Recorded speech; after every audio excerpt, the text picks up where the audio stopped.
God, you are, oh, you are, you are, you are. God, you are my joy, joy is what you are. God, you are my peace, peace is what you are. God, you are my love, love is what you are.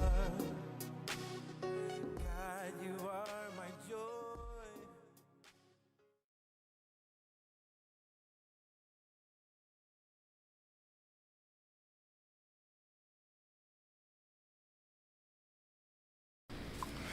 Hey, everybody. Happy Sunday. Happy Sunday, happy Sunday.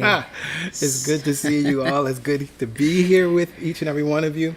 Let us get started, as we always do, with prayer. And this morning, our prayer champion, Nick Bullitt, will lead us in prayer. Good morning, CSC. Let's take this moment to close our eyes and get into the receptive mode of prayer. Taking a deep breath in and releasing it. And another breath in and releasing it. And one final breath in and releasing it. Knowing that I am centered, that I am present, that I am here now. Right here and right now, I recognize that there is one power, one presence, one energy, one force, one guiding spirit that is living and breathing and flowing and moving in and out of our experience all of the time. One power, one presence that is all places at all times.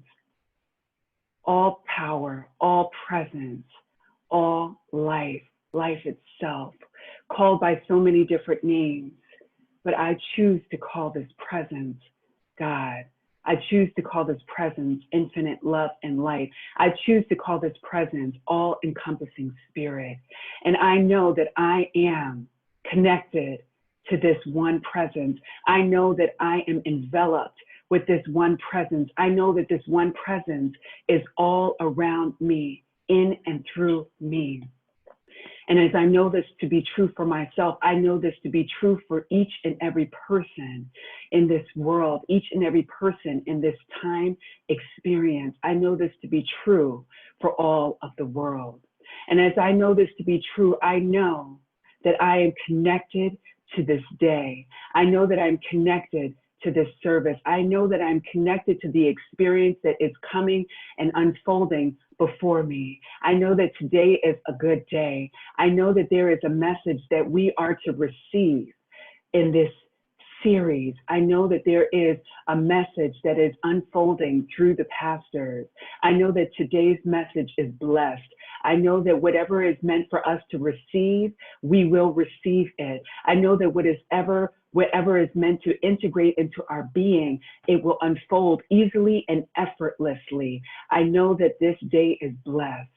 I know that as we continue to allow this message to unfold into our experience, it will allow us to have more peace, to have more presence, to have more grace, to have more spaciousness in our life, to have more joy in our experience, to allow us to thrive in our day-to-day living. I know that there is truth in this message. I know that there is life in this message, and I allow that message to just integrate into my very being. And anything that shows up that looks like fear, doubt, or worry, I simply allow it to subside.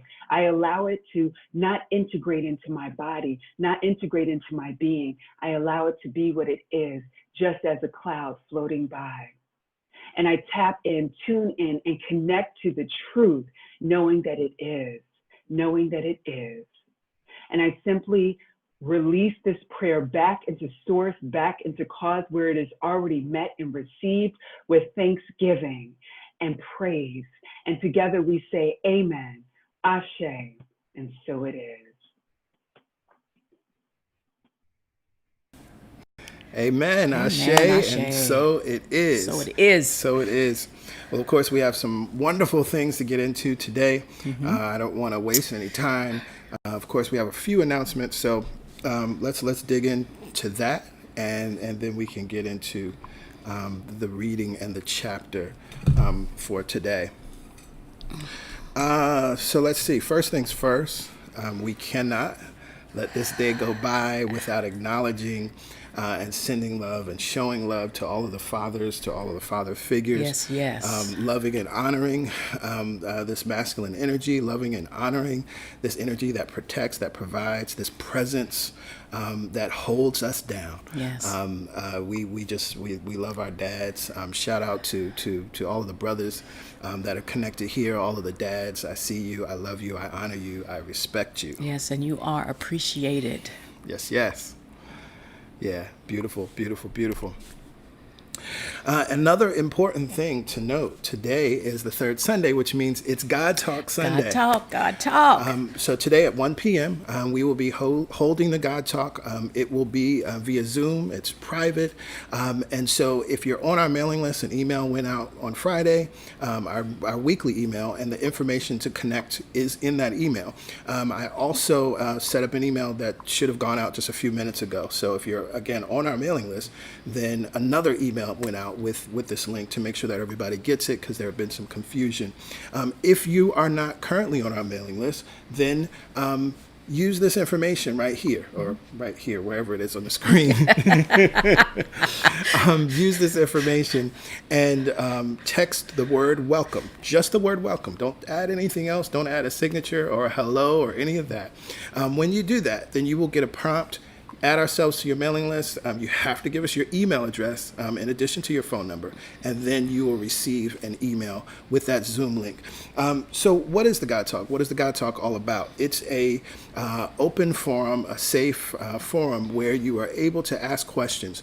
We recognize that when you come in contact with New Thought and these New Thought principles, it feels good, it sounds good, and then there sometimes is a challenge in applying it to your life. And of course, as we are still in the midst of this global pandemic of COVID-19, as we are all moving through the changes and the uprising that's happening in the United States, there are so many things, so many questions, so many, well, what about this? Well, how do I use this? And we're here to support you in all of that. And so this is what the God Talk is about. It's only 1 hour. You have to attend in person. You can't email us questions. Yep. What happens in the God Talk stays in the God Talk. So only those that are there live will have the opportunity to ask questions. Absolutely, and we look forward to spending that time with you. It's something that we set in place from the day, actually before we opened. We knew we wanted to create a forum for discussion. We knew what it felt like to come to these teachings and want to have dialogue and want to have conversation after you learn something new. And so bring all your questions and bring your energy to this space and hold space for those that are there asking and needing assistance. Absolutely, absolutely. So every Wednesday morning at 7 a.m. Eastern Standard Time, we gather to pray. We read that day's Daily Word reading from the Daily Word magazine, and one of our prayer champions leads us in prayer. If you haven't joined us, I invite you to join us. If that time doesn't work for your schedule, all good. There's a playback number there.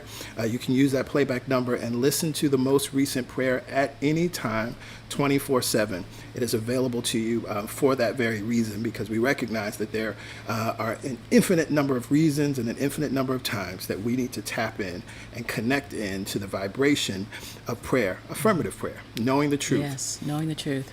Anytime, 24/7. Yes, yes. That you need it. If you need it multiple times in a week, no judgment. Yes, yes. Call in and remind yourself of the truth. And for our international folks, if you want to join us at that time, I encourage you to use the web link there so that you're not trying to dial a U.S. number, right? So that web link is there. Anyone can use it, but I know that it's very helpful for our international folks.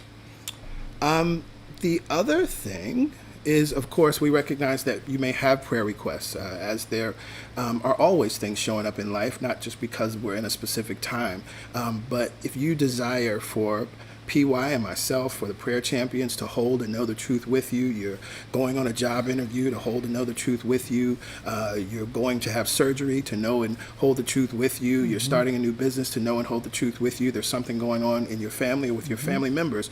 We're here to hold and know that truth with you. And so as you send that email, you let it go, right? And now live in the "it is done" vibration. Yes, yes, yes. Yes, yes. So send an email. You see the information there on the screen.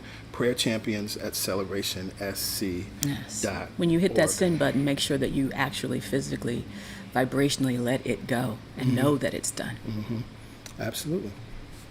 Absolutely. So with that, it is time for meditation. and PY will lovingly, easily, and effortlessly guide us. Wow. This month, this time in history, this time in our experience has been profound, is life-changing. And we feel like we have to be doing something, and there is something for us to do. And there is also something for us to be.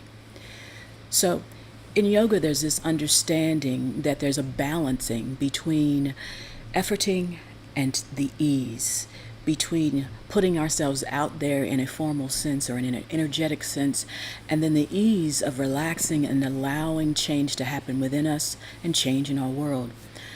And right now it feels hard to be in the place of softness, in the place of receptivity of what is ours to do and how we are to show up for our brothers and sisters on the earth. There's also just this energy of change that feels so visceral. We love that. And we balance that energy this month with the idea and the concept of softening to the change that we want, allowing the change to be in ourselves, in our experience, and in our world. And so this month we've been talking about that. The ease, the peace. Our thought this month is peace, be still. Summoning the peace on each breath, and then relaxing and softening and allowing the peace to heal us.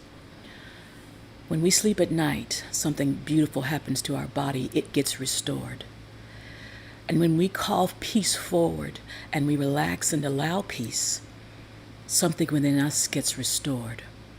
And so give yourself this time. Go ahead and find a comfortable seat.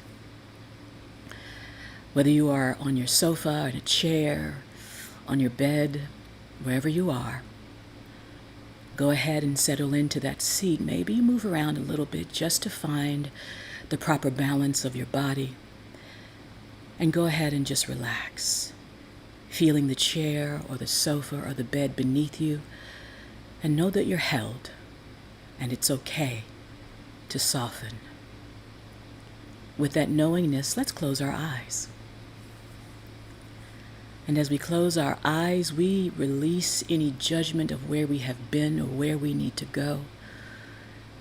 For a moment, we disconnect from the conditions outside of us, and we summon the truth within us. Eyes closed. Notice the self from the inside.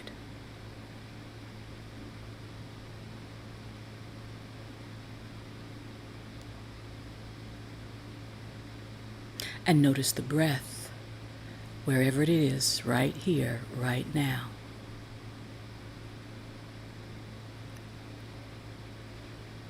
No judgment whether it moves quickly or slowly, or whether it feels constrained or easy and effortless. We just notice it.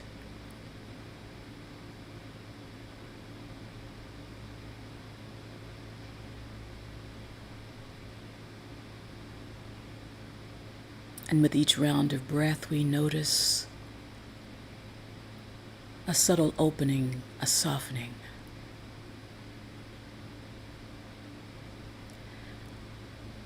And with each breath, we give permission to the breath to be the most active thing in us right now.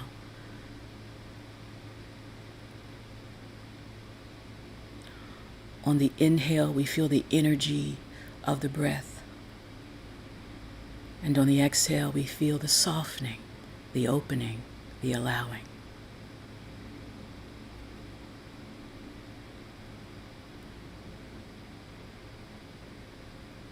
And now,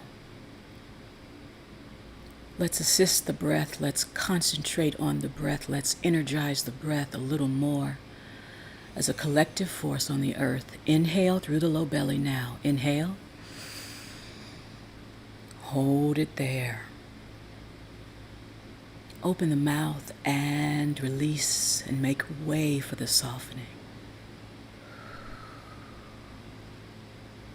Inhale through the low belly again, filling the low belly with more air than the last time, expanding the front and the sides and the back. Hold it there. And now, nice and easy, open the mouth and release.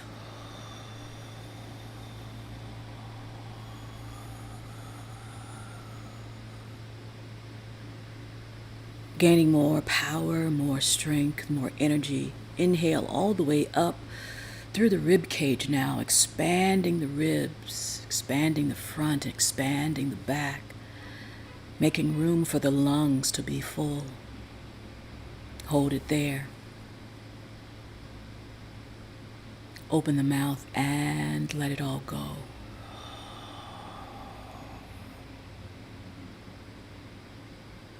Again, inhale all the way up through the rib cage. Feel that sensation in a new opening, a new place for the breath to occupy. Hold it there.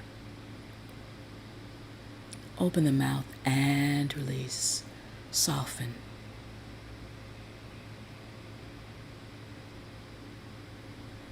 Moving the energy of the breath up through the heart. Inhale all the way up through the heart space. Heart chakra open. Center of the chest expanding across the shoulders. Hold it there. Open the mouth and again release. Soften.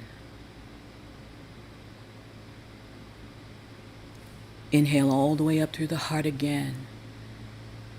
That healing center, that place of alignment. Hold it there. And release.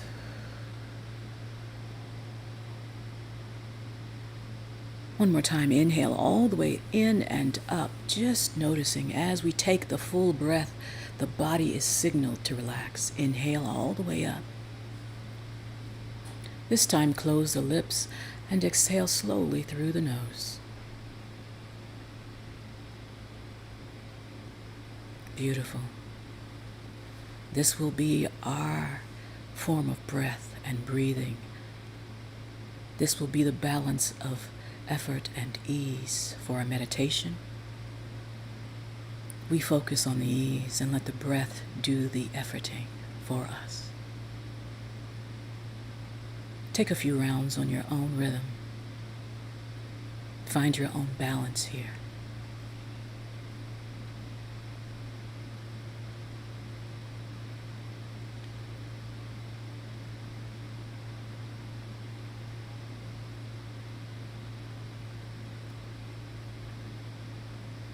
The breath fills us. The breath opens us.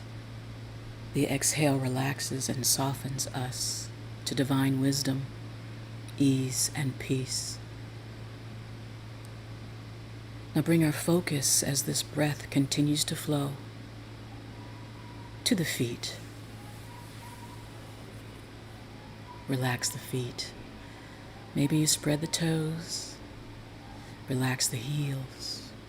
Surrender them to the floor, to the earth, and to the core.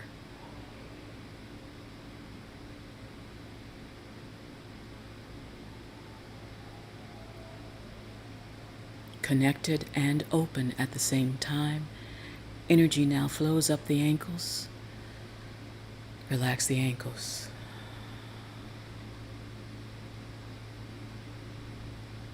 Energy flows across the shins and calves. We relax and soften and allow healing.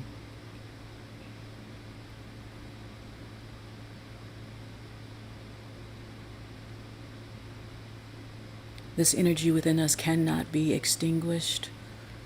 We allow this energy to flow across our thighs, making its way to our hips, relaxing our seat of joy.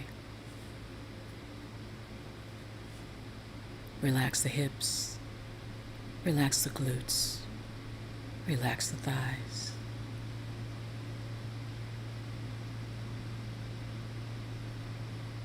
Grounded, energy gathers, travels up our spine. Kundalini rises and rises and rises, gathering the energy of the heart, rising, rising, rising. out the crown of the head, and gathers above us. Soften the crown and allow energy to flow down. Across the shoulders.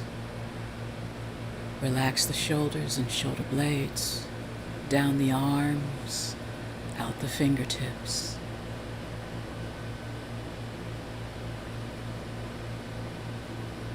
From this open place, we summon peace. From this open place, we bring our minds and our fullest expression here. Peace is here. Be still and receive it. And as we go into our silent time, if the mind wanders, it is perfectly okay. Bring yourself back when you're aware to this thought: peace, be still. And let the energy of love and peace fill you now.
With our eyes still closed,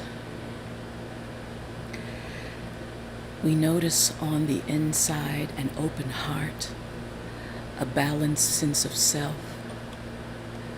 and peace available now. With our eyes still closed, we allow this energy to permeate our being and the being of everyone on the planet.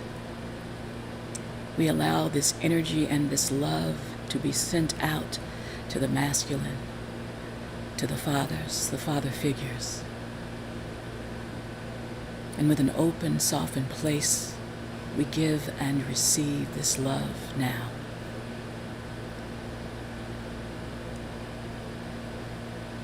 Take that in. Bring your palms to the tops of your thighs, just beginning to wake the body, maybe wiggling the fingers and toes, maybe rubbing the thighs and the knees down the shins, signaling an easy, effortless return. Nice deep breaths, shoulders relaxed, draw palms together.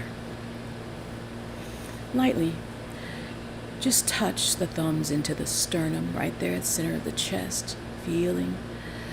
Bowing the chin Pausing here, noticing the breath that has been holding us this whole time, making its way in and out the nostrils, across the fingers. Noticing the softening that is exhibited as we bow our heads. We honor those before us. We honor our path forward together. Slowly flutter the eyes open, taking in a point on the floor in front of you. Nice soft gaze. Now inhale. Raise the chin, raise the gaze. Namaste.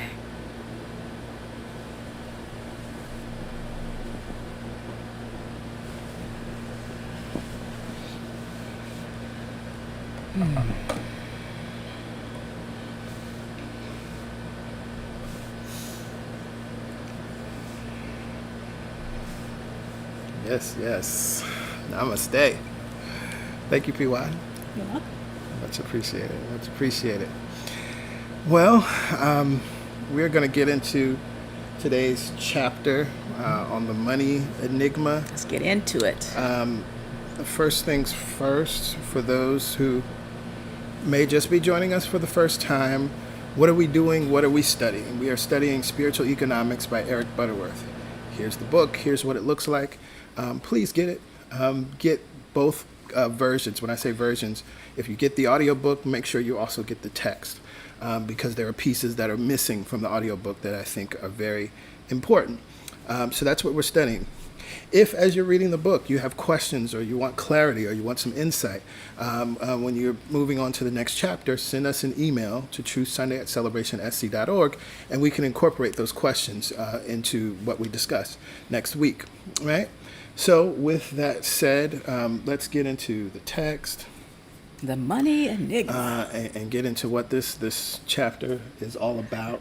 I'll just say right here and now at the outset, it seems as each week progresses, we've had to critique Eric Butterworth, recognizing that unfortunately he was still writing from a white male patriarchal lens at times, recognizing that he had some blind spots.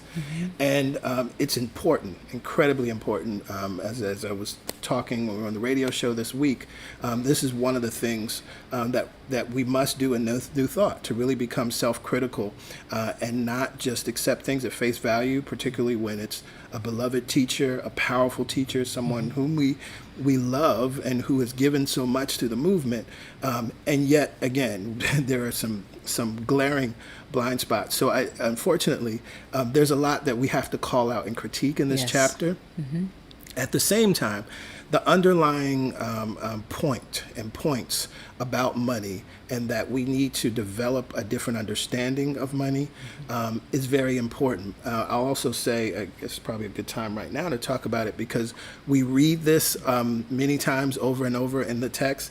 Money is God in action. A few weeks ago, we shared the teaching that we did on that based on the text by Raymond Charles Barker, Money is God in Action. Go to YouTube or on Facebook, you can find it as well.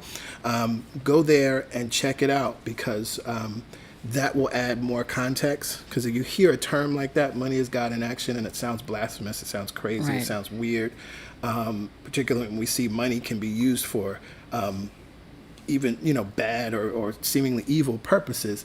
How could that be God in action? So as you're reading that and as you're hearing that, it's important that you come to this as well, so that you can fully understand what's going on and what's meant by money is God in action. Right. So we get to bring a love lens to this, to the teachings. We get to take the meat of what's here and leave the bones, as I like to say. So let's get into it. So, actually, let me change my view so I can see. Beautiful. So I can see what's going on. All Up right. in here. All right. So this first sentence really says a lot, right? There's little likelihood that your life can become fully functioning with prosperity unless you have a positive and creative attitude towards money. It's rare that a day will pass when you will not have some kind of monetary involvement with the world. You may go into the day with the highest intention to walk in the light of truth.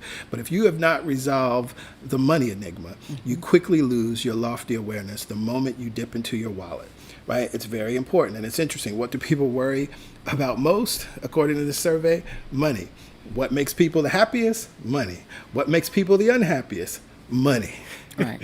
Right? Or at least their thoughts about it. Exactly. So you may say that these results do not include you, for your mind is stayed on God as ever-present stayed on substance. spirit. But no matter how lofty your spiritual ideas may be, no matter how many powerful affirmations of truth you can speak by rote, you still have to pay your bills. Emerson obviously experienced difficulties with this. He tells of a man who rose the Empyrean heights and dove to the unfathomable depths, but never paid cash.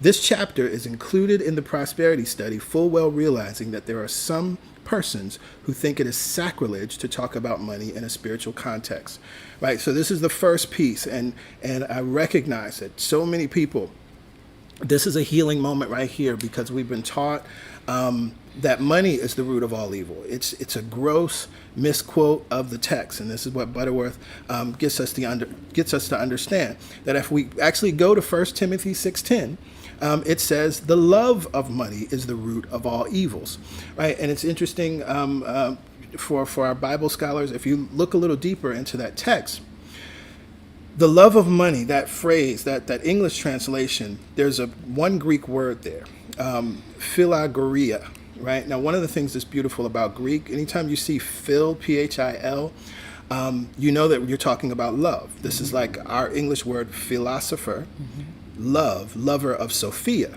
Sophia is wisdom. And so when we see philagoria, we know that we're talking about the love of something, right? And it's the love of money. So if we were to use the Greek word, we would say philagoria is the root of all evil.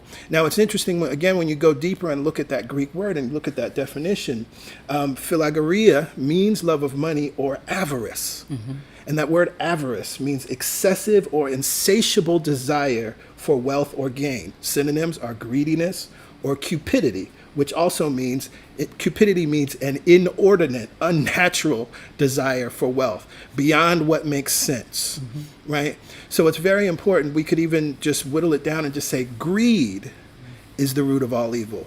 We see that happening all over the planet, right? We've seen that over and over again. The reason that we even have to celebrate Juneteenth, that Juneteenth exists, is because of greed, the root of all evil. Yes, right? And so it's important that we first heal and understand that money is neutral. Absolutely. Right? So money is not evil, nor can it be the root of all evil, right? But we can make use of money based on whatever lack and limiting thoughts that we have in our minds. Then now we use that based on what we're thinking, feeling, how we're being, right? Very, very, very important, right? And so he goes on and he says that what we can shift this to understand is that the right attitude toward money is a root of all kinds of prosperity. Right? So you could make that an affirmation. You can make that an understanding. The right attitude towards money is a root of all kinds of prosperity. That is the absolute truth. Right. So as I heal my money story, as I heal this enigma that might be operating in my life, then I get to experience all kinds of prosperity. Absolutely. If I heal this sense of lack, right, that would lead me to behavior, to be greedy, to try to acquire all kinds of things, then I get to experience the prosperity, the abundance that is ever flowing all the time. There is no lack in the mind of God. There is no lack in my life. And then I get to experience this belief everywhere I go, in every area of my life, not just my financial resources. And so as we move into this next this next paragraph, right, we understand how we're working against ourselves, right? Because while many of us have adopted and in varying ways believe that to be true, that money is the root of all evil, that rich people by default are evil or bad, right? And having a lot of money means, something about you, right? And the 1%, all of that conversation, right? It's all rooted in this first misunderstanding that greed is the root of all evil. right? And even, let's talk about this for a second. So to the extent that you all remember, and I love how Senator Elizabeth Warren used this, right, with the billionaire tears, and you can buy a billionaire tears mug, because there was literally a billionaire that was crying, saying, oh no, she's going to take away all my money, right? He was living in that posture, right? Not seeing the bigger picture, not seeing that there's an opportunity to be of great love and support to the nation, to whom much is given, much is required, to live and give from your overflow, right? So, as his taxes would potentially be raised, one, it wasn't going to affect his bottom line in truth, and he would actually be supporting millions of people, right? His brothers and sisters, his fellow citizens, right? So we recognize that in that moment, right, he was living in that place of money is the root of all evil. But what we understand here in this text is that while we hold all of that to be true, and again, we've adopted all of those thoughts in different ways, shapes or forms, in large and small ways, but then we also need money, right? So he says, on the one hand, riches have been condemned as dangerous to man's spiritual growth, while on the other hand, churches have need of money for their support and have welcomed the affluent. Right? On the one hand, subjecting them to sermons about the evils of wealth, and on the other hand, expecting them to make substantial gifts that subsidize the church program, right? Even on an individual level, right? People are running around talking about money is the root of all evil, and then posting on Facebook, I haven't gotten my stimulus check yet. Right. Right? Right? You see how we work against ourselves, right? And even when we speak ill of those who have, we're saying that there's something wrong with that. And so there would be no way that we could be receptive of it in our own lives. No way. You can't have it both ways, right? And definitely not in a free flow or abundance, right? And so then he goes on, how can money at one hand, at one and the same time be a sought after necessity of life and yet be a handicap to one's spiritual growth? How can money be evil when no one, not even people of God, can do without it? Right, now he goes on in this piece, so here's the first place where we want to start with a critique, where he says, money supported Albert Schweitzer in the steaming jungles of Africa, where he labored unselfishly for the natives. Ooh. Oh my God! Right now, first of all, let me bring my love lens, because now. Now, first of all, Albert Schweitzer, he's a Nobel Peace Prize winner. He's someone that did speak out against colonialism and European colonialism. He did that. He called that out. He saw that for what it was. But if you look into his life and his writings, and you look into the ways in which he interacted with our dear brothers and sisters on the continent of Africa, it was very paternalistic. He referred to grown men and women as his children, right? As though he was, being their parent, and not really supporting self-actualization and self-realization. And so he's rightfully celebrated and also rightfully critiqued. But in the ways that Butterworth speaks, this sentence is gross, right? Steaming jungles of Africa. It's almost as if he's watching a Tarzan movie. Like there's this old thing playing out in his head. An understanding or misunderstanding of the people and the power of a whole continent. Right. This idea, this even thought that's what Africa is steaming jungles, right? This echoes so much horrific language that's been used, calling Africa the dark continent. It pulls up all of that Tarzan imagery, if you've ever watched those old Tarzan black and white movies. And then, of course, for the natives, right, which sounds like a group of helpless, ignorant people that did not have culture and genius and the ability to self-actualize. It's just really, really, really disgusting. And so we got to call that out for what it is and understand what it is. And again, I firmly believe, and this is something that we've done from day one, we'll continue to do, within New Thought, we have to critique, call these things out, because they don't serve us, and then they hinder the message, because again, there's something powerful here, this underlying idea of how we work against ourselves and understanding that money is needed to do good work. That's all he's saying. Right, that's all he's saying. And unfortunately, he used an analogy, a story, or several stories in this chapter Right. that don't actually serve the message. Right.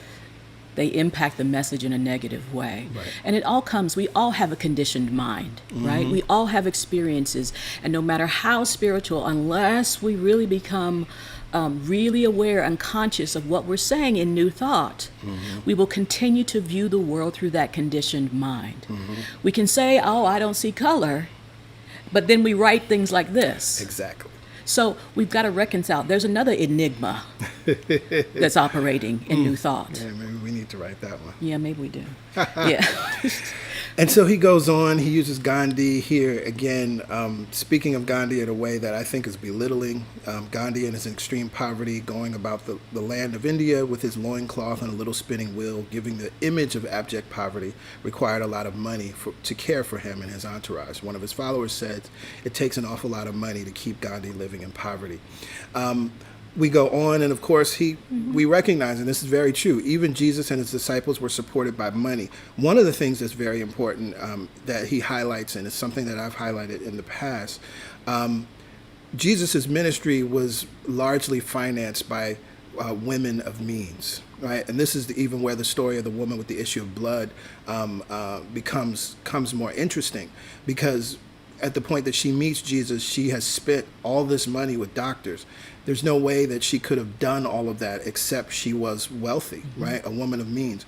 And we recognize there are so many clues in the text that show that there were crowds of women that were disciples, a part of the ministry, and walked with Jesus. But more importantly, that sentence, certain women ministered unto him of their substance. Right? What could be clearer than that some of his followers were women of means who simply paid much of the expenses? Absolutely true. Absolutely true. And so, right, we take that understanding from this paragraph. Again, we leave the bones, we leave what the structure of this paragraph was built on, and we go zero in on what is true about it. You cannot exist, even at the spiritual level, without this kind of assistance. And Jesus even had it. Absolutely. And he had the ability to turn water to wine. Right? Absolutely. Absolutely. And so he goes on, he talks about, right, Jesus paying taxes, and shares the story of when Jesus says, go catch a fish and you'll find the gold coin. I love how he sort of demystifies this story, right? That it doesn't have to be a miracle in the sense that we would think about just go to the water and there's gold in the mouth of the fish. But we could surmise that a more literal reading would be that he literally meant go fish. Because they were fishermen. That's where he found them, right? You're a fisherman. Go use your skill, what you do, right? And then you'll be able to have the money that you need. And he goes on. It's in this idea. It's a common kind of idiom. Ranchers on the West often say of a steer, he's worth $40 on the hoof. And in India, it might be well said of an ox, you will find 30 pieces of silver in his horn. And we would know that that's not literal. But if you sell that ox, you would receive 30 pieces of silver. Jesus indicated his willingness to work within the system when he commented at this time, render therefore unto Caesar the things which are Caesar's, and unto God the things which are God's. One thing is certain in the world. A monetary means of exchange is indispensable. Without money, there would be no civilization. Culture and currency are intimately related. And here we get another disgusting sentence. Barter belongs to primitive and savage peoples. I mean, he didn't even need to put that sentence in there. But again, right. he could have even said we have evolved in the way in which we use currency. Right? We've evolved. Right? Everybody. Society has evolved in what it used for currency, how it implements and infuses currency. That's just an evolution. Right. And so barter and bartering is still a form of currency, because that's really what we're doing, right? When I take, I swipe my card for whatever it is that I'm buying, there's an exchange, there's a barter, right? And there's agreed upon.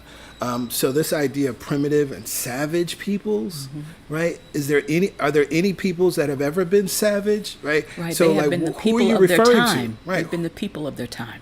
Who are you talking about, right? And so again, incredibly disturbing. We have to call it out. We have to call it what it is. We have to call it what it is.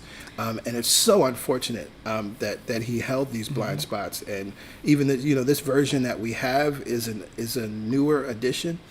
So there were things that were added and cleaned up. And it's so unfortunate that from his lens and from the lens of his editors, they see nothing wrong with referring to anyone as primitive and savage, which again points back to that perspective of Albert Schweitzer, right? It's like Albert Schweitzer on one level could affirm the humanity of people, African people and black people around this planet, but he still saw them as primitive, right? He still saw them as his children, right? Which echoes how even so-called good masters in the United States saw and treated their slaves, right? And we see that's in the literature. Louisa May Alcott, Uncle Tom's Cabin, and Huck Finn. That whole mythology, right? We see that there. So it's important, and we want to clear that up and make that clear in no uncertain terms. Bartering is simply a means of exchange. It has nothing to do with primitive or savage peoples, right? Because no one is primitive and no one is savage. Absolutely. And so, again, we take what is here, what's important here, and we leave the rest. And we also look at it from a time in history where we sit now, where we can have this kind of discussion about texts that we're just taking at face value. And that's why we're here, and that's why so many people are here. That's why you get to view it through a new lens. You get to leave what doesn't work, right? You don't let it impact accepting the truth of what's here. We just get to call it out. We don't get to make it limit us in what it's trying to teach us. Yeah. And to that point, again, we move further in this next paragraph. Through the ages, hundreds of different objects have served as the medium of exchange, including such things as slaves, salt, gunpowder, and the jawbones of pigs. Personally, it would have been wonderful for him to qualify how problematic slavery is, to just list slavery as a along means with of exchange. Salt, gunpowder, and jawbones of pigs, to just list slavery as one of many objects that were used. There's just no love in it, right? And I think, love and oneness is the root and the heart of New Thought. Understanding that we are one, understanding that we're one family, understanding the power of love. And this is just absent of it. And so again, and it's interesting because then in the next sentence where he goes and he highlights the money that was used on the South Pacific island of Yap, right? A group of people that white folks who had discovered them would have thought they were primitive. But what's interesting, modern economists today write about the people on this island of Yap and how their monetary system of using these stones matches our system that was associated with gold, right? We're no longer on a gold standard. But it's interesting, right? It's interesting. It's like, well, again, who's primitive? Who's a savage, right? It's really crazy. But again, we just have to highlight it. It's as disappointing as it is. We all still need to understand and heal our money, our money connections, our money issues, and understand what money really is and is not, right? And so this is why it's very important. I also encourage you to go to, again, the Money is God in Action class that's on YouTube and Facebook, and get that little book. It's like a pamphlet, right? It's pretty small, because that will also help you in the context of this conversation. Right. And if anything else you take from this is that people indigenous people all over the world in their time understood currency, understood the value of money. And that's ingrained in you. They understood. They used whatever the currency was of their time, and they created civilizations, they created societies, they created ways of operating, they created economies in their own time. And we all come from that. Yep. And so to have a disproportionate or understanding of currency and how money works and how important it is, and to make it something that is evil, would be doing a disservice to all of those people, those ancestors that came before us, that understood the power of currency. Right? That's what we also take from this. Absolutely. Absolutely. And so I'm in this last paragraph. What is money? The economists have had a problem defining it other than in terms of the function it performs. British economist Sir Ralph Hartery says money is one of those concepts which, like a teaspoon or umbrella, but like an earthquake or buttercup, are definable primarily by the use or purpose which they serve. Money is not real wealth at all. Rather, it is a device for measuring wealth. If you don't have that underlined, you should. If you really sit with that sentence and think about it and marinate on it, how big that changes your life, right? Money is not real wealth, but it is a device for measuring wealth. Note, for instance, that if the Federal Reserve System should increase the quantity of money in the country by dumping $1 billion into circulation overnight, which it does, it would not add one thing to the country's wealth. So what is money? A piece of paper? Who would stoop down and pick up a dirty piece of paper lying in the gutter? Yet, if this dirty piece of paper has the official imprint of the United States government on it, along with the figures 100 on its corners, who would not leap upon it and put this dirty paper in her or his pocket as a prized possession? Let's just stop right there, because I feel an energy. We're going to take a breath and release our anger around what we've read and this discussion, so that we can tune into what it's telling us, because what it's telling us right now is true. So everybody take a breath and release. One more. And release. Now let's focus in what it's saying about money, because this is important. Whether the messenger got the message completely right in its translation, what it's pointing to is true. So let's focus on that. So then, what is money? Money is an enabling symbol. It is a tangible representation of intangible universal substance, which enables you to provide food, shelter, clothing, entertainment, books, leisure, and security against want. How does it do this? You do not build your house out of paper dollars, and you don't eat the coins. Money is an enabling symbol that gives rise to faith and trust, credit, and cooperation, which starts a flow of activity. Starts a flow of activity. I take $50 and hand it to the grocer and receive an exchange. The grocer gives the money to food distributors, and they to the suppliers, and they to the farmer, who uses the money to buy seed and feed. Round and round it goes in a process that we call the economy. But in back of it all comes the basic substance of life, harnessed and directed by the activity of faith. Get the positive thought. Money is good. Money is God in action. Speak these words over a few times. Right? Speak these over a few times. Understanding that we're now shifting. Money is not, never has been the root of all evil. Right. Please get that. Right? Greed is the root of all evil. Right.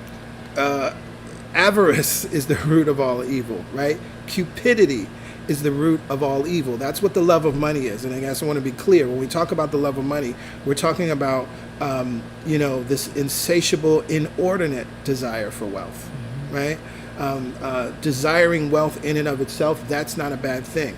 But to the extent that it causes you to do anything to anyone without any care, that's what philagoria is, right? And so we recognize that that's the root of evil. That's the root of closed-mindedness. Right. That's the root of thinking that then leads to actions that cause harm, right? That's the thinking that leads to destruction. And when we think of evil, we're not talking about a devil. So Right. everybody make sure we're on the same page here.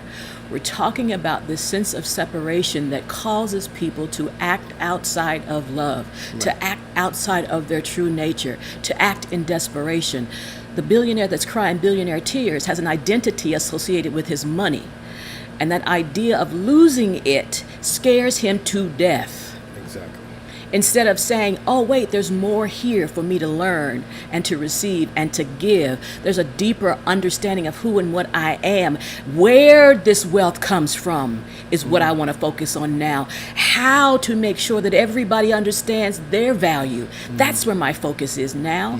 I'm secure financially. So now, who do I want to be now? Right? So we go on. It is not to make an object of getting money or loving money for itself. We simply want to eliminate some of the negatives with which we have surrounded it. Money is good. You don't have to feel guilty about having it. It is a currency or creative flow of divine activity. Right? You don't have to feel guilty in having it. Right? Many people, you may be in a good financial position and you feel bad or guilty because you see other people are having a different type of experience. Right? No. No, it just means now that you have the means to do good in your life and in the lives of others. Right. But don't feel guilty that you have it. And don't judge others, because then you'll never allow yourself to have it. You'll never allow yourself to have it. If you're talking about how evil and how horrible those people are that have, would you ever allow yourself consciously or unconsciously to have? Very important. Very important. We keep our mind on what this currency offers and what it signifies and what it points to. And we want to align ourselves with that, not separate ourselves, not judge ourselves for having it or wanting it. We just don't elevate it beyond what it is. Right. Money is neutral. We don't make it grander or less. And it's always responding to our thoughts, our vibration. Money passes through your hands many times a day. It may be a little money if you should happen to be on welfare or living on Social Security, or it may be millions if you are a person of affluence. But you are constantly buying and selling and earning and spending. More than you may be aware of, money is an extension of the person who uses it. That's powerful. Your thoughts and feelings color it, making it quote-unquote filthy lucre or blessed divine substance. If you think positively and creatively about your money, you actually multiply its effectiveness. If you criticize and depreciate it, you actually tend to dissipate it and repel it from you, right? This is so incredibly important. I mean, think about that label, filthy rich. Right. Right. I want to be joyfully rich. I want to be joyfully rich. Right. I want to live in affluence and Happily abundance. rich. I want to be happily rich. Right. Right. Right? I want to associate wealth with the energy of joy that created it. And so this principle is important, right? It seems logical to assume that money always represents abundance, but it doesn't. For most persons, at least much of the time, money is a symbol of lack. Why is that? Because we tend to think of it in relationship to what we would like to have or think we should have. For instance, the figure on your paycheck may well symbolize to you injustice. They don't pay me enough. Unappreciation. They are not aware of how valuable I am to the company. And insufficiency. How can I live on this salary with all the rising costs? If you were asked, how much do you earn a week? Probably your reply would be, I only make 200 or 500 or 1,000 a week, whatever the number is. But why the only? Remember, we talked about onlyness in chapter 1. It is a self-inventory term that is commonly used, but it invariably represents limitation. How much money do you have on your person? Only $43.32. Again, why the only? As long as this onlyness consciousness is in any way identified with your money, you are depreciating it. And I remember clearly being in a moment where I did not believe that I had enough, right? I had obligations, and the money that I had could not meet those obligations, and I was feeling bad. I was feeling terrible. I went to bed feeling terrible. I woke up the next day feeling worse, and I was just swimming in it and swimming in it. And it was just, I was like, this day is going to be depressing if I don't do something to shift it. And it was in that moment where I got the awareness of what this principle is all about, because I got into the place of recognizing the power of acknowledging what we have, right? So instead of saying I only have or I only make, you say I have, I make, right? Because the having is, the principle is what I am sits on the foundation of I have, right? Your I ams and all your I am affirmations, which are wonderful and powerful, if you don't have a sense of the having, Yes. your I ams become worthless and weak and pointless, right? Because I can say I am prosperous because I recognize the having of my connection with prosperity itself, God itself, substance itself, that thing that prospers all, at all times, in all times. So that's why then I can affirm I am prosperous. The I have, when we look astrologically, represents the neck. I am is the head. Imagine a head without a neck, right? It can't sit on the body. And so this is why it's so incredibly important that we get rid of our onlyness, that we live in the vibration of having and honoring and blessing. We talked about the story weeks earlier. I don't remember what chapter it was, right? That's how Jesus demonstrated that beautiful miracle of the fish and the loaves, right? He blessed and honored what he has. He didn't cuss the disciples out and say, what the hell y'all think I'm supposed to do with it? You see all these people here? That's all you're going to bring me? Really? Like, imagine that, because that's how most of us would have reacted. Like, really? You see all these thousands of people here, and you just give me a couple fish and a couple Right. loaves. What am I supposed to do with that? Come back when you have something. Right. That's not what he did, right? He blessed what was. He blessed what he had, and there it was, right? That's the catalyst for the miracle.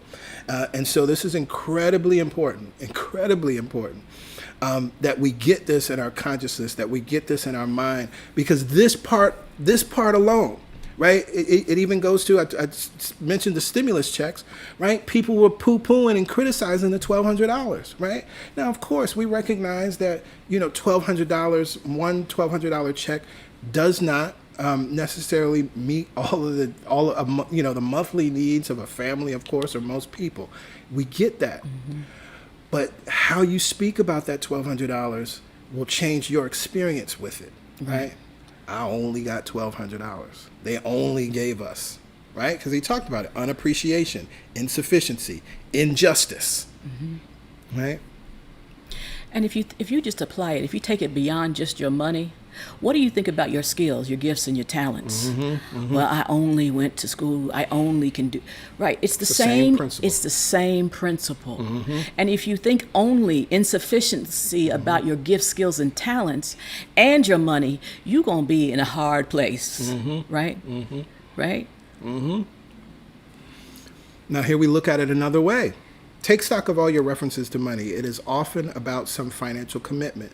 Oh, it's only money. It's a subtle put down. It's just such flippant attitudes toward money that creates a resistance which blocks the flow of the substance current. Note that current gives rise to the word currency.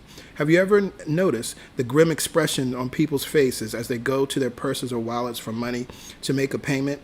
If you would strongly suggest a negative identification, it would strongly suggest a negative identification. The need is to turn this around. Money is good. Money is God in action.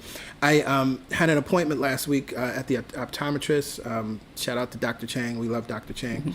But it was interesting because the gentleman that was at the front desk, when it was time to pay, I was so joyful. Like, I realized I threw him off. Like, he was like, oh, because I was just standing there waiting, 6 feet distance, all of that. And when he asked me for my card, I was just excited. I was like, here, because I've enjoyed to circulate my money in this way. I'm enjoyed to get new pairs of glasses.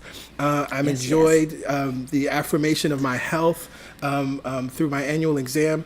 And so, but again, what's interesting about it and why I bring it up now is because I recognize that he was kind of taken aback. He wasn't used to, I didn't complain about the insurance or what was covered or what's not covered. I didn't fuss about how much the glasses cost or any of that. I was just in complete and utter joy to have the money to take care of what I needed, joy to have a vision plan, joy to have a wonderful doctor, all of these things. How could I not circulate in that way? And so, of course, that comes back to me easily and effortlessly, multiplied in so many different ways. We go on, feel good about making contact with the divine current. Handle the currency with the joyous feeling that you are in the flow. Take out a dollar bill or whatever bill you want to and hold it in your hand. Turn it face up, the side with the black printing. The identifying feature on the dollar on this side is the number 1, 5, 10, and so on. The number represents the bill's limitation. It is $1, not 1 penny more. Now turn the bill over to the green side. Focus your attention on that lovely inscription, "In God we trust." Yes. Note what you have done. As you turn the bill over, you turn from limitation to limitlessness. From onlyness, it is only $1, to allness. I put my trust in the allness of infinite supply. Remember, your money is an extension of you. It is a symbol of limitation or of limitlessness, according to how you think while you use it. When you receive or spend money, think green. And as you handle it, keep the green side up, speaking figuratively, of course. We've shared this many times, and of course, I mean, the affirmation that we use in our offering, right? You can use that every time you're out here spending and circulating money. All the money that I use returns to me multiplied in a never-ending cycle of increase and enjoyment, right? I bless it, right? Just see if it, it could be something really short and sweet. But anything that you can think or say or do that supports you in recognizing, one, that you're giving limitless substance, right? That this thing is just a symbol of the allness, right? A symbol of the allness of infinite supply, right? And so this is not limited. I'm not spending my last dollar or spending my last dime, right? All of that lack conversation we get rid of, right? I just keep my focus on the green side. It's this idea of positivity is like they say, looking through rose-colored glasses. Well, why not green-colored? Like, in God I trust, right? Everywhere I go, everything I see, I'm part of the circulation of God in action. Absolutely. By me giving and by me receiving, I'm what continues it in the physical form. If you're paying your bills online and there's a note for comments, just say thank you or thank you, God. You know what I'm saying? Like, use that time, consciously do this thing, right? You might actually bless the person that reads it on the other side. In other words, keep your identity with money as a symbol of limitless God's substance. I buy an item at the newsstand and I hand the man $1. Render unto Caesar the things which are Caesar's. But as I do this, I am conscious that I am giving way to the limitless flow of prospering substance, unto God the things that are God. It is a mental discipline that can help immeasurably in building and maintaining a prosperity consciousness. Right? Now, he shares this story, and I don't want to. We're not going to go through the whole story, but essentially he shares the story about A.C. Mattern. I mean, we're not going to read the story, but there's some good things here. Right? He was in a bad situation. Nearly everything he had done had failed. Broken marriage, his business. He was apparently down to his last dollar. Right? And so there was something that needed to happen, something that needed to change. And I highlighted this one line in the story because it's important. Life is always biased on the side of healing. Right. So as soon as you wake up and realize something's got to change, or there's got to be a better way, or as the prodigal son, you come to yourself. Right. Life is biased on the side of healing and renewal. So as soon as you have that moment, life is already supporting you in moving towards healing and renewal. And so he comes to a more healed awareness around money and abundance, this thing that we're talking about, and he's able to completely change his life, right? And so we go on. It says the first thing Mattern had to overcome was the feeling of needing money. Have you had a time of financial stringency and cried out, I need money?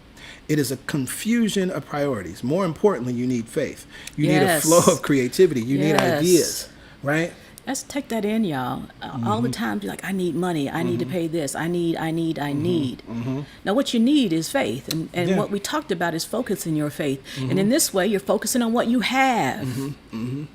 And so you can live in this vibration where as soon as you hear or sense yourself going into the I need money, right, you can say, wait, I have an idea, right? I have the faith that will bring me money. My dad used to all the time when someone would say, hey, Greg, I have a question. He would respond, I have an answer. And not that he didn't know what the question was going to be, but that vibration was keeping him in a place of recognizing and knowing that the thing which is the answer, which supplies all knowledge and wisdom and intelligence, which we are connected to, omniscience, right? All wisdom and intelligence, which is what God is. I have an answer. Yes. Right. And if you think about wealth and ideas as wealth, well, think about how people make money in society. Through what? Intellectual property. Mm-hmm. So there's a wealth of ideas, and those ideas are monetized. And so if we all begin to realize I have a wealth of ideas that I could turn into something that can guide me to something, right? There's not just a few people that have intellectual property. We all possess it. Yep. I believe it's the series A Prosperous Mind. And I highlight a book that I love called Become an Idea Machine by Claudia Altucher. If you're a person that feels like, well, I don't have ideas, or I'm not creative, or there's a set of exercises that you can start to do, and you can make it a part of your morning journaling of starting to generate and cultivate ideas. And so there's prompts and there's questions that support you in, name 10, just like write out 10 ways that Disney could improve their customer service, right? And it seems crazy, right? It's just kind of far-fetched, or just it's an imagination exercise. But what you're starting to do is to tap into this realization that you're connected to the mind that thought up and brought all things into being, right? Omniscience, again, all knowledge, wisdom, and intelligence. You are one with it. Now. Like, you're one with it right now. If you just take that in, I don't have to go searching for ideas. They will come to me as soon as I allow them, as soon as I realize, I have ideas. As soon as I ask the question, what are those ideas? They will start to spring forth. I'm working on writing a new class, developing a new class right now. And I just as soon as I open my eyes, there's ideas. Of course. As soon as I put my focus on the fact that I want to create something, there are ideas to support it, right? Yeah, and this is so important to get in the 21st century and this is part of what that book is speaking to, because it's ideas and intellectual property. It's things that we can't really see, taste, touch, or smell, or put our hands around, that are the things that are generating wealth now, and why so many more people are prospering and developing businesses, in just ways that weren't imaginable, right? Before it was like you had to farm, or you had to build something, you had to have machinery, right? The industrial age was all about that, but this digital age, right? That's not a physical thing. And so when we really start to understand the ways in which ideas are currency, right? Just like we were talking about oxes and bones and gems, ideas are the new currency. So there's still, again, an evolution, even with us that think we're so advanced. Now we get to understand, ideas are currency. And I have an unending supply of ideas. I came from an idea, right? So we go on. Actually, it could be said that your money needs you. As long as you have impressed on your money the thought of insufficiency, it will continue to misrepresent you in your time of need. That's deep sentence. That's deep. It will continue to misrepresent you in your time of need, right? But if you consciously imbue your money with the idea of abundance, it will begin to work for you in a positive way. Suddenly, the seemingly little supply becomes dynamic seed, giving rise to unbelievable increase. The falls at Niagara would be of no use to us without the power plants that line the banks to convert the raw energy into usable electric current that blesses thousands of homes with power. In the same way, your money needs your creative ideas to become of use to you. It needs your faith. It needs your vision. You see, you always have this vital choice. You may not have nearly enough money to meet the need, but you always have within you the inlet that becomes the outlet to all there is in God. As you turn the green side up and become centered in the divine flow, you create the condition and consciousness that makes the result inevitable. You are never further than one idea away from all the wealth in the universe. Take that in. If you haven't written that down, I encourage you to put that somewhere so that you can remind yourself over and over and over and over and over and over again. And I say that as I sat in that moment of depression, again, went to bed feeling bad, woke up feeling worse, and was feeling worse as I went along. But then I got myself together. I had to go out and take a walk. Right, and I began to ruminate on what I knew to be true, and it brought me into a visceral understanding of the having. And you are never further than one idea away from all the wealth in the universe. And as I shifted myself, one of the first things that happened as I was on my way back home, walking down Myrtle Avenue, there were two $10 bills down on the ground. I'll never forget it. I have pictures of it. Right. I stopped. First, my mother taught me to put your foot on it first. So I put my foot on Claim that 20.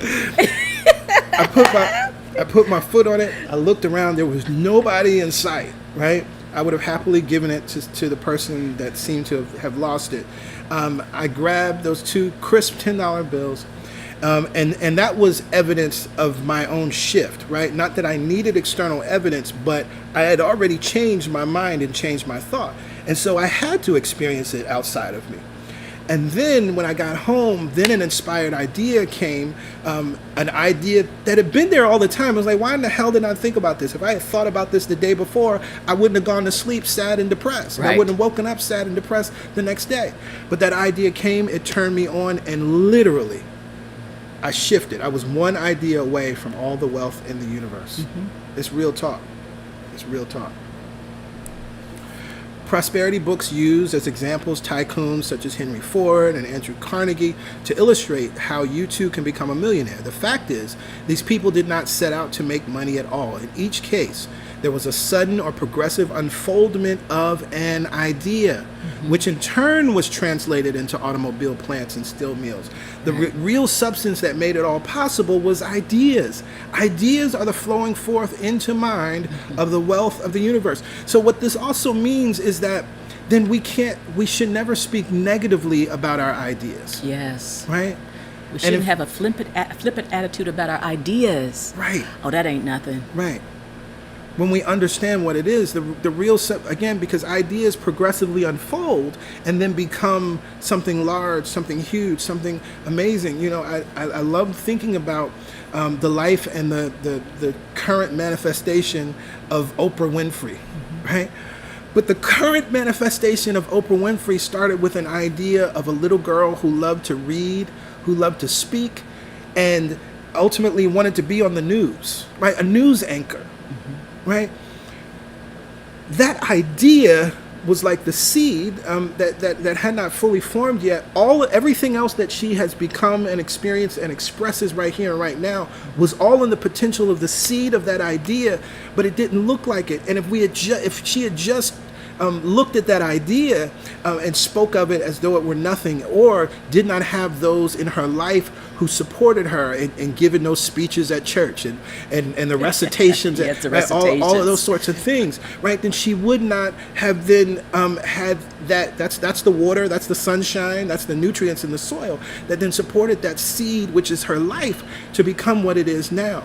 So it's very, very important that we never speak ill of an idea, even if we don't understand it all or know how it's going to come into being, right? You never do it all, you never get it done, that's true. But start to keep a log of your ideas, write them down, right? I'm always amazed when I get a moment of inspiration, I get out as much as I can, whatever's happening there, even if I know, like, no, I can't do this right now, right? Based on other obligations I have, but I need to get it out. And I'm always amazed that when I go back to those ideas, when I'm ready for them, or when I feel like I don't have ideas and I go back to things that have already been written and already thought through, and I'm like, well, thank you, Past Greg, because you just hooked me up. I don't really have to do much now, right? And it's important that we get into that mindset, because this is God acting through you and desiring and expressing through you. And think about what that practice does. It keeps you in the mindset of being an open channel. An open channel for ideas, an open channel for wealth. It just puts you in that mindset, as opposed to how we normally do when we are flippant about anything. We shut it down. right? We can't keep judging ourselves and keep listening to ideas. If you're judging them, you're not listening. You're not allowing those ideas to come forward. And so this practice of writing it down or affirming, oh, that's a good idea, or that's just an idea, no judgment around it. Just get it down. It's just getting in the practice of allowing the channel to be open. Every step a dancer takes doesn't turn into the most phenomenal dance, but they got to take the steps. Yep. They got to begin to listen to that beating of their heart, the beating of the drum that makes them want to move. They got to realize that something's coming through. They're like, oh, I just stepped to the left. That don't mean nothing. They just follow the impulse, the idea within their body. Yep. And so write those down. That's brilliant. Write them down. Yep. Don't judge them, just put them down. We spend most of our journaling time, I know from working with people, writing down ideas, and they're usually about what happened wrong in the past, what we're worried about in the future. We're not in the flow of the creative ideas that want to come through. Absolutely. And so we don't have any faith. We have faith in our past and faith in a future that's going to be more horrific than the past. But if we get into this idea, oh, wait, I got ideas. I can focus my faith on this. These ideas are what's going to fuel me. These ideas are what's going to make me want to get up in the morning. These ideas are what are going to make me want to go out there on the line, the protest line, and see a better future. These are the ideas. Yep. Yep. Yeah. And it's beautiful. I'm seeing your comments, and folks, you're going to start journaling, or you've been journaling, right? And here's the thing. It's nothing that you have to work on, but what it is a willingness to just, again, whatever it is, perfect. I mean, literally last night, right? I had laid my head down, and I was humming something. I don't know what or why I was humming it. I don't know where it came from. And I was kind of humming, and then I heard like a chorus, and I'm humming. And then in that moment, it was a split decision. I was like, will I remember this in the morning? I might not, but this is really good. I had the opportunity at that moment to either record it so I would remember it today, or hope that I remember it today, but probably forget about it and let it go. It's that split second decision of just, let me get this down. Again, I don't have lyrics. I had like just sparse words and just a sense of what it's going to feel like. I put all of that down, and I talk to myself in recording and give myself some notes about the feel, and I let it go, and then I could go to sleep. But what it is, it's not that we have to work on it. It's that willingness and just that allowing of just getting that little piece out, getting it down. Again, if you need to record yourself talking about it to yourself, if you need to write it down, whatever, we'll get it done as quickly as possible so that you get it down. That's the work, right? That's the work. All you're doing is saying yes. You're not judging what's coming through. You're just like, oh, yes, let me write that down. Right? Absolutely. This is just the practice of allowing and opening yourself up to the wealth of intellectual property that you have, to the wealth and the infinite knowledge of divine spirit. It's just opening. Yeah. Right? Yeah. Yeah. So we go on, and every person has his or her own unique pipeline to the allness of infinite mind. Thus, if you want to pattern your life after some tycoon role model, call to mind Paul's great thought, and let the same mind that was in Christ Jesus be in you. Yes. Right? Let that mind be in you. Right? Right. You have open access in you to the same infinite mind resource as that which flowed so creatively through any person who has amassed great wealth by producing great things. Think about that. We all have a pipeline. Now, the question is your pipeline blocked? Is it rusted? Is it a little bitty, or is it an open channel? Right? Right. Another interesting facet of the money enigma, the paper money that you have in your pocket or purse at one time represented so much gold or silver. Now there are many times as much currency as hard metal to back it up. Economists cringe and politicians view with alarm at what some consider the basic cause of inflation. Perhaps it is. But for you, it is important to remember that wealth is not in money. Yes. Wealth is in ideas, and ideas can be controlled through the discipline of mind. Right? If you don't know that history and understand, during the Nixon administration, the U.S. dollar currency was taken off of the gold standard. Right? There isn't gold in Fort Knox that represents all the money that's in circulation. Right? And so this is why literally money is about what we think it is, right? It's our thoughts about money that then make it worth something or not, right? And then, of course, that's what affects the global economy, right? Part of this is we've got to understand how money works. In addition to understanding what our blocks or our judgments about money are. Many of us don't even know how it works, right? And this is a good example of trying to aid us in understanding what's really happening when you look at a dollar, when you look at a 20. And so I'm just going to skip ahead a bit because I'm looking at the time and we want to end on time so that we can start the God Talk on time at 1 o'clock. But he gives us some other examples to understand that money is an enabling symbol. It symbolizes something that is limitless, right? And so this is very important. He goes on. In the business world, there is a common delusion that material capital, usually referred to as principal, is almighty. In other words, money is all important. Nothing else matters. This is completely erroneous. Any successful business venture demonstrates that integrity and service have been the keys to the public confidence, which created the success. Right, and so this is why, right, I'm thinking about my time working for at Walt Disney World and for the Disney Company, right? Part of what Disney's currency really is, Disney's wealth, is the model that has been set and created around customer service, right? That's their capital, right? And that's their principle. And so, of course, then that creates the public confidence, that creates the mystique, that creates the expectations. And that's more valuable than all of the millions, if not billions of dollars that the company has generated throughout its lifetime, right? Going on, the key to any condition of lack is spiritual principle. Poverty is not corrected by dollars, but by non-material substance. This is absolutely true. Absolutely true. We could get in deeper to understanding it. Now, I believe that it's important when he says, you can give the man begging $1 to buy a cup of coffee, but even if he buys the coffee and something to eat before the day is out, he will be hungry again, right? Now, I don't think that you can teach a hungry man prosperity principles, right? So you would need to support that man in having that sense of that foundation and that sufficiency. So that wouldn't even just be one meal, right? You might need to feed that woman or that man or that family till they feel a sense of just... Right, they feel that base level understanding, that base level of needs have been fulfilled. Talk about Maslow, that base level. Right. And then they can begin to think and elevate their consciousness. Right. Then we can support in that, right? Absolutely. So as there's a call right now and different platforms and different bills that are being proposed that would, for instance, end student loan debt or universal health care and funding our public schools and funding social programs, right? We understand what that would actually do. That would allow people to take a breath. Yes. Then, and it's important, this is why we're New Thought teachers and this is why we have been called here for this time. Then we can start teaching and talking about this, right? But it would be cruel to be like, yeah, I can give you this $5, but if your consciousness ain't where it's supposed to be, that's cruel, right? But the principle is true. Unless there is a change in consciousness, unless we awaken to the truth about our own relationship with the universe and get in tune with our own unique flow of supply from within, nothing will really change. One of the ways that we see this happen often, and it's misunderstood, is with lottery winners who ultimately deplete their funds, right?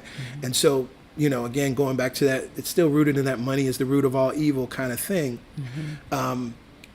People talk about and speak about those particular lottery winners, which, by the way, percentage-wise are the smallest percentage of lottery winners. Most large lottery winners actually do keep their funds. That's important to note. But we focus on the lack and limitation, right? And so the only thing that's really happened is without a change in consciousness, then your true consciousness, your true vibration is going to reset whatever the experience is, right? This happens sometimes in relationships. Happens in every area of our lives. Right? You attract that boo, you attract that person, right? But if you still have thoughts of unworthiness or not thinking you're valuable or you could be loved or you can be loved or you or can I be can't trust this. Right. Right. That person will be the perfect person, but your vibration is what's going to affect the situation, right? So it's not just about money. It's an important principle to understand. We go on. The prospering element will always be non-material substance, consciousness, thought. And there can never be a shortage of this substance in the mind, right? Wealth starts with ideas, and ideas are free, right? Ideas are free. So remember, money is good. Money is God in action. Money is directly or indirectly involved in everything we do all day long. So it is imperative that we have a positive attitude about it, that we bless it, that we appreciate it, bless it, and keep open to its flow. And I'm going to leave it there. Yeah. Because, it's already 12:29, which is pretty awesome. Pretty awesome. Again, I encourage you, please, if you have not watched it, and even if you've watched it or you were there in person that Sunday, Money is God in Action. It's on Facebook. It's on YouTube. Watch that class, right? Experience that class. Also, you can purchase Money is God in Action. Again, it's really small, really thin, Yeah, it's really more like powerful. a pamphlet. Yeah, but really powerful, right? I read and reread it often. And this is going to support you in furthering your healed relationship with money and creating a healed money story. One of the things that I used to do around money, I created an affirmation. I would say, "This is my money story." Mm-hmm. I used to read, recite, and listen to myself speaking this every day, walking to the subway. Right? This is my money story. I have plenty of money all the time. Mm-hmm. All the money that I need comes to me easily and effortlessly. And I just began to affirm all of these different things about money. Because it was important. And the way I built that affirmation was based on what I believed about money. Yes. So I identified all of the ways that I didn't think I had plenty of money all the time. I identified that I thought that money was hard to come by or came only by hard work.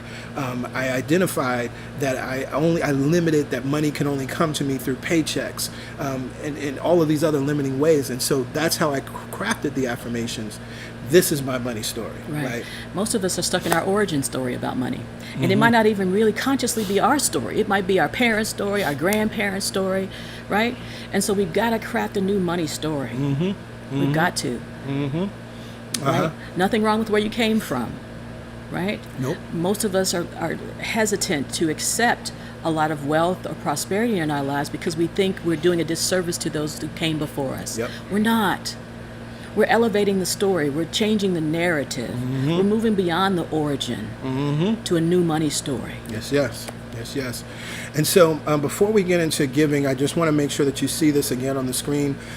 If you're just joining us, if you're not on our mailing list and you want to be at the God Talk, it's happening in Zoom. It's private. You got to have the link and the password. If you're not on our mailing list and haven't received those emails, you can text welcome to this number that's here on your screen, and you will receive, first you sign up, and then you'll receive an email that will also give you that Zoom link so you can join us at 1 p.m. So looking where we are at time, it is time for giving. And we've already talked about money. We've already talked about what money is, and understanding this is why we say every week that the amount you give is not what's important. It's not. Right? You can give $1 million from a lack consciousness and you won't receive the blessing of it, right? CSC will, right? And so it's important. We want you to experience the prosperity that's available to you. So it's about the consciousness behind the money, right? The consciousness that's behind the numbers. And so this is why we say give what feels good, because if a good feeling is behind what you're giving, then good flow is going to show up in your life. It's going to move through you. Good prosperity is going to show up in your life. Good wealth, good health is going to show up in your life. Good and only good in every area of your life. So when we give from this place of feeling good, then we can affirm this powerful truth. All the money that I use returns to me multiplied. In a never-ending cycle. Of increase. And enjoyment. So we encourage you. You can give. You see the URL here. Go to our website, celebrationsc.org/give. Give what feels good, or you can text to give 347-744-9500. And the amount to text to give, the minimum is $10 because of the fees that are associated with text to give. We are looking forward to seeing many of your faces in just a little bit for the God Talk. We look forward to seeing you there. For those that we don't see there, we look forward to seeing you next week. If you have questions, make sure you email them. Yes. Next Sunday is Pride Sunday Yes. in New York. Of course, there's been so many wonderful things happening in our country, supporting and affirming protection for our LGBTQIA brothers and sisters. But we are excited to deliberately and specifically celebrate Pride next Sunday. We look forward to seeing you there. Again, if we don't see you in the Zoom, we'll see you next Sunday. All right. Bye for now. Bye for now.